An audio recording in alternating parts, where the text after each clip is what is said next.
मेरा नाम अरुण है। मैं पुणे का रहने वाला हूँ। मेरी उम्र 25 साल है। मेरे घर में मेरी मम्मी, पापा, बड़ा भाई और एक बुआ रहती है। बुआ अब तक कुंवारी थी। मेरी बुआ दिखने में बेहद सुंदर थी। जब भी बुआ नहाने जाती थी तो मैं बाथरूम के छेद से चुपके से उन्हें नहाते हुए देख रहा था। फिर कुछ देर बाद बुआ नहाकर बाहर आ जाती तो मैं वापस अपनी जगह आकर बैठ जाता था। एक दिन नहाने के बाद बुआ अचानक अपने कमरे में जाकर कपड़े बदलने लगी थी। उनके अंत वस्त्रों को देखकर मेरा मन भी डोल रहा था। बुआ इस ड्रेस में बहुत ही जुल्म ढा रही थी। फिर मैं नहा धोकर कॉलेज चला गया।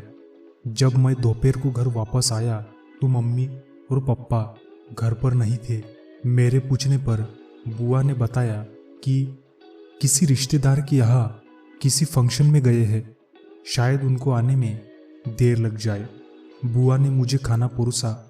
खाने के बाद अपने कमरे में पढ़ाई करने लगा। शाम होने से पहले बुआ ने मेरे पास आकर पूछा कि शाम के खाने में क्या खाएगा। मैंने कहा, बुआ ऐसा खाना बनाओ जो अच्छा लगे। बुआ हंस दी और खाना बनाने चली गई। उसके बाद मैं बाहर खेलने चला गया। मैं शाम को 7 बजे के आसपास आया तो बुआ ने खाना बना लिया था। बुआ ने बोला, खाना खा लो। मैंने कहा कि खाना साथ में ही खाएंगे। तब बुआ ने कहा, मैं तो नहाने के बाद ही खाऊंगी। मैंने कहा, ठीक है, आप नहा कर आओ, फिर हम साथ में ही खाएंगे। तब बुआ बोली, ठीक है, मैं नहाने जा रही हूँ। अब बुआ नहाने चली गई और बाथरूम का दरवाज़ा बंद कर दिया। दरवाज़ा बंद होते ही मेरी आंखें फिर से उसी छेद में लग गई। थोड़ी देर बाद बुआ नहा कर आई और अपने कपड़े पहनकर बाहर आने लगी। मैं वहाँ से हट गया। बुआ अपने कमरे में चली गई। फिर बुआ ने कहा, अरुण खाना खा ले। मैंने कहा, बुआ आप बुरा ना मानो तो आज मैं थोड़ा सा एंजॉय कर लूँ। बुआ ने आंखें मटकाई और पूछा, कैसा एंजॉय। मैंने हाथ उठाया और दारू पीने का इशारा किया। वह हंस दी और बोली, तू पीता भी है। मैंने हंसकर कहा, कभी कभी जब मौका मिल जाता है तो मज़े कर लेता हूँ। फिर मैंने बुआ से कहा कि पापा की दारू की बोतल से हम दोनों थोड़ी टेस्ट कर लेते हैं, उनको क्या पता चलेगा। यह कहकर मैंने उनको भी लपेटने की कोशिश की। बुआ हंसने लगी थी और बोली, ज़्यादा नहीं लेंगे, कहीं नशा वशा हो जाए तो दिक्कत हो जाएगी। मैंने उत्साहित होकर कहा, बस बुआ 2 पैग ही लगाएंगे, कुछ नहीं होता है, मैं अभी लाया, आप गिलास और नमकीन का इंतज़ाम करो। फिर मैं पापा की दारू की बोतल लेके आया। तब तक बुआ ने टेबल और 2 ग्लास और साथ में थोड़ी आइस रख दी। एक प्लेट में भुना हुआ चना भी रख दिया। मैं देखकर आश्चर्यचकित हुआ कि बुआ को दारू लेने के बारे में ये सब कैसे पता है। मैंने 2 ग्लास में दारू डाले। मैंने 2 ग्लास में दारू डाल दी और पैक लगाए। मैंने बुआ का ग्लास थोड़ा हार्ड बना लिया। हम दोनों ने चीयर्स बोलकर जाम टकराए। बुआ सिप लेते हुए बोले, यह तो बड़ी कड़वी है, पता नहीं लोग इसे कैसे पीते हैं। मैंने कहा, बुआ इससे बड़ी मस्त चढ़ती है, आपको मज़ा आ जाएगा। तो मैंने बुआ को ज़बरदस्ती दारू पिला दी। फिर हम दोनों ने इधर उधर की बातें करने लगे। मैं बुआ से बोला कि शादी कब कर रही हो, अब तो तुम पूरी तरह जवान हो गई हो। बुआ मस्ती में बोली, तुझे कैसे मालूम है कि मैं जवान हो गई हूँ। मैं शर्माते हुए बोला, आपको देखकर ही लगता है। फिर बुआ ने ग्लास से सिप लेते हुए कहा, हाँ करूँगी जल्द ही। और कुछ देर में 2 पैक ख़त्म कर लिए। मैंने एक एक पैक और बनाए और दारू पीने के साथ साथ हम दोनों खाना खाने लगे। खाना खत्म करते करते बुआ को नशा होने लगा। उन्होंने अपने दोनों पैर टेबल पर पसार दिए और मस्त बातें करने लगी थी।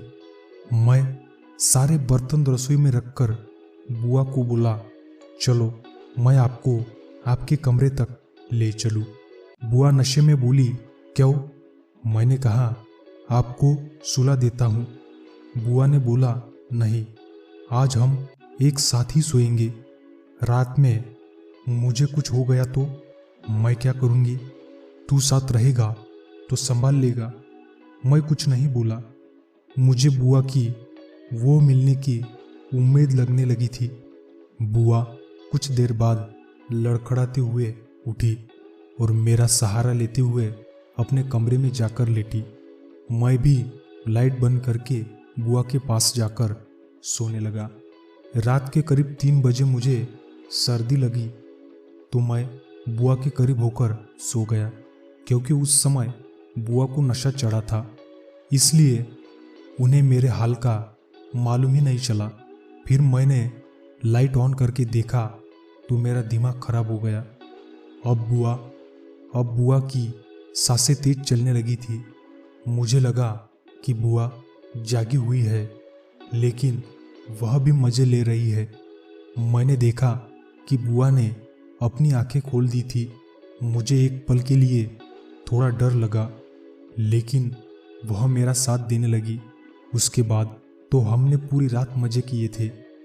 मेरी बुआ और मेरे बीच में काफ़ी खुलापन था। तभी मुझे डर लगता था कि अगर मैं अपनी बुआ से पार्टी के बारे में कहूँगा तो वो गुस्सा न हो जाए और घर में बता न दे। उसी डर से मैं उनसे नहीं पूछ पाता था। यूं ही अपने आप दिन कट रहे थे। मेरे एग्ज़ाम भी हो गए थे और स्कूल की छुट्टियां चल रही थी। धीरे धीरे मौसम बदल गया और अब ठंड का मौसम आने लगा था। हम दोनों एक ही कमरे में सोया करते थे। क्योंकि मैं बहुत डरपोक था तो मैंने अपने कमरे में न सो के बुआ के कमरे में सोता था। एक रात मुझे बहुत ज़्यादा ही खेलने का मन हो गया। मैंने कान में ईयरफोन लगाए और मोबाइल में फिल्म देखते हुए अपने नाम से खेल देखने लगा था। काफ़ी देर तक मैं खेलता रहा। मैं खेलने में इतना ज़्यादा मगन हो चुका था कि मुझे कुछ सुनाई नहीं दे रहा था। तभी अचानक से मेरी बुआ पानी पीने के लिए उठी और उसने मुझे रंगे हाथ पकड़ लिया। उस वक्त वो बहुत ही गुस्से में लग रही थी। उन्होंने गुस्से में कहा, ये क्या कर रहे हो तुम? रुको, मैं अभी मम्मी को बोलती हूँ। मैं बहुत ही ज़्यादा डर गया था। अब मैं अपनी बुआ से बहुत रिक्वेस्ट करने लगा कि वो घर में किसी को न बताए। बहुत मनाने के बाद आखिर वो एक शर्त पर मान गई कि आगे से वो मेरे साथ ही करेगा।